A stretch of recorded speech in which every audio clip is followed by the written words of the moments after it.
orações e a oração que nós vamos começar a trabalhar é a oração subordinada adjetiva relativa a explicativa. Porquê explicativa? E não caindo no erro só de dizer que a explicativa é facilmente identificável pelas vírgulas, teremos que também saber o porquê de estar lá a vírgula e distinguir da oração relativa depois restritiva. E nós podemos novamente analisar, perceber que está aqui uma relativa introduzida pelo pronome que. E o que é que nós temos aqui em termos de análise?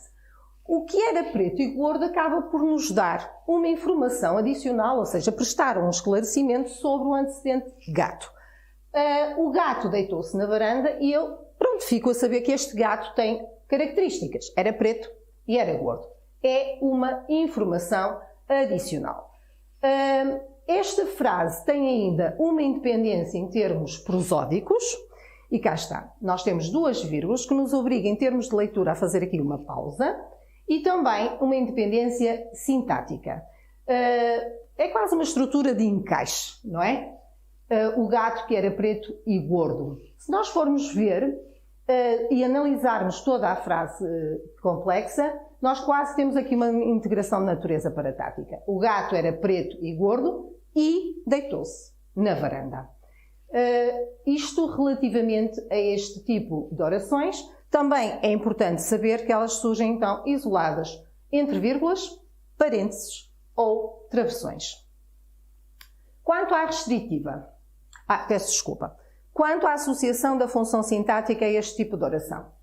A oração subordinada adjetiva relativa explicativa desempenha sempre a função sintática de modificador do nome apositivo. E, segundo Ana Maria Brito, não contribui para a construção do valor referencial da expressão nominal que antecede, servindo de comentário do locutor.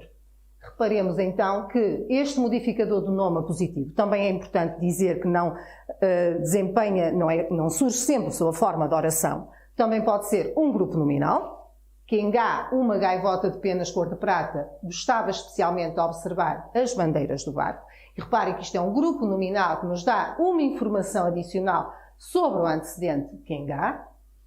Um grupo adjetival, o gato preto e gordo, novamente. Pode ser um grupo preposicional, o gato, contra a vontade da gaivota, tentou salvá-la, e cá temos nós, novamente, um grupo que nos dá uma informação extra, e sob a forma de oração. Um pormenor, já vimos em alguns casos, quando pode surgir um aluno que nos pergunta, afinal, professora, qual é o sujeito desta frase? Temos que ter em atenção que o sujeito de o gato grande, que era preto e gordo, deitou-se na varanda, é até gordo, não é? Porque se nós fizermos o teste da pronominalização, este constituinte que nós temos aqui é substituído por ele. Então fica ele deitou-se na varanda e não ele, que era preto e gordo, deitou-se na varanda. Está bem? Nós temos realmente dentro de um sujeito aqui um modificador que está sob a forma de oração. Quanto à oração subordinada adjetiva relativa restritiva, a própria palavra ajuda a entender a natureza destas orações.